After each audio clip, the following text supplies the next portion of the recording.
अस्सलाम वालेकुम। आज नया दिन और नया ब्लॉग। तो मैं अब हरियाली देख के पता चल रही होगी कि मैं गांव में आ गया हूं कॉलेज पे थोड़े दिन छुट्टी लेकर। ईद आ रही है करीब, तो सोचा कि घर ही आ जाएं ईद करने। त्यौहार में तो आना ज़रूरी भी होता है वैसे, पर बहुत लोग नहीं आ पाते। मैं खुशकिस्मत हूँ कि आ गया, और बहुत मेहनतों के बाद छुट्टी मिली है कॉलेज से, लंबा चौड़ा एप्लीकेशन लिखवा कर। तो अब आ गए घर। घर लिटरली रोज़ा लग रहा है, क्योंकि वहाँ पे गर्मी तो थी बट लाइट की व्यवस्था जो थी वो बढ़िया थी। वहाँ पे कूलर वगैरह लगा कर चल जा रहा था। बट यहाँ पे जो है लाइट कट जा रही है। गांव है, गेहूं का सीज़न है, तो गेहूं के सीज़न में आग बहुत लग जाती है, बहुत सारे किसानों का नुकसान हो जाता है। तो इसलिए इलेक्ट्रिसिटी का कटना लाजमी है यहाँ पे, क्योंकि वो कवर्ड वाले वायर नहीं होते यहाँ पे वो एलुमिनियम के ओपन वायर्स होते हैं जो शॉर्ट सर्किट करके आग लगा दिया करते हैं। तो इसलिए लाइट कट कर दी है, और डेली कट रही है। और उसके बाद जो गर्मी पड़ रही है यहाँ पे 36-37 डिग्री अभी अप्रैल में ही। अभी तो पूरा सब कुछ बचा हुआ है, तो एकदम बहुत तेज़ से पड़ रही है गर्मी। और 2-3 बजे के बाद जो हालत ख़राब हो जाती है, गला सूख रहा है और कहीं आने जाने का मन नहीं कर रहा है। धूप बहुत है, लेकिन अभी थोड़ा मौसम ठंडा सा हुआ है, तो मैं बाहर निकला हूँ। नमाज़ पढ़ने निकला था, अब नमाज़ पढ़ ली है। तो ये रहा पीछे मेरा गांव, मस्जिद है वो, और ये बाग। और अभी नमाज़ पढ़ के निकला हूँ बाहर में, और धूप का थोड़ा सा राहत मिली है धूप से। अब जाके पसीना फिर भी हो रहा है, ह्यूमिडिटी कम नहीं हुई है, बस सनलाइट चली गई है, थोड़े बादल आ गए हैं, थोड़ी हवा चल रही है तो ठंडा लग रहा है। और हवा तेज़ चल रही है तो गर्मी लग रही है, गरम गरम लग रहा है।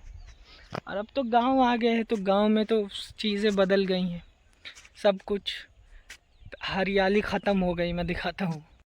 पतझड़ का महीना है, तो ये थोड़ी बहुत हरियाली है, सब्जियां लगी हैं खेतों में, पर उसके पीछे वो रहा पूरा सूखा।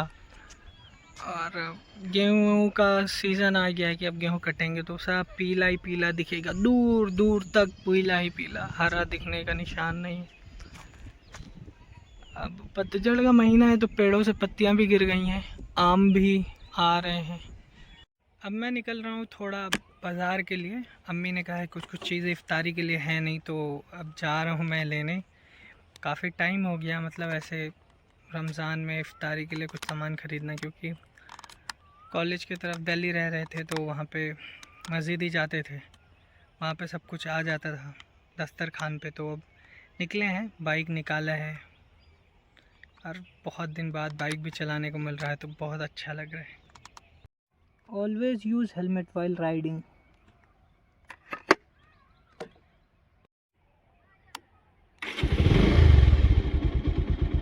मार्केट पहुँच गए हैं, यहाँ खरीद लेते हैं कुछ चीज़ें। Finally we reached. अंगूर आधा किलो का है था, थोड़ा फ्रेश वाला किया बाहर से, नहीं वो है तरफ से। हाँ फ्रेश वाला थोड़ा बहुत। हाँ आधा आधा किलो।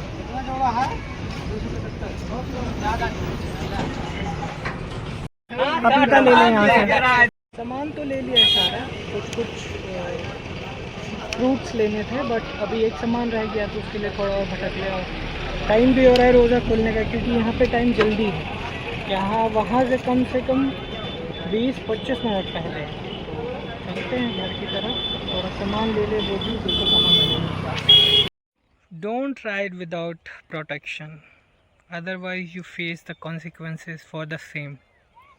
और ये सिर्फ बाइक के लिए नहीं है, तो always use protection. That's why I'm using it for my bike always. Out of curiosity रुक गया हूँ मैं, क्योंकि सूरज जा रहा है नीचे, और वो फ़ोटोग्राफ़र बनने का चुल सब में होता है, तो कुछ फ़ोटोज़ खींचने के लिए रुक गया हूँ मैं। वैसे तो प्रोफेशनल फ़ोटोग्राफ़र हूँ नहीं, लेकिन खुद को समझना फ़ोटोग्राफ़र प्रोफेशनल ये भी कला है और सब समझते हैं खुद को। तो सन अप एंड सनडाउन का फ़ोटो खींचना तो वॉच लव।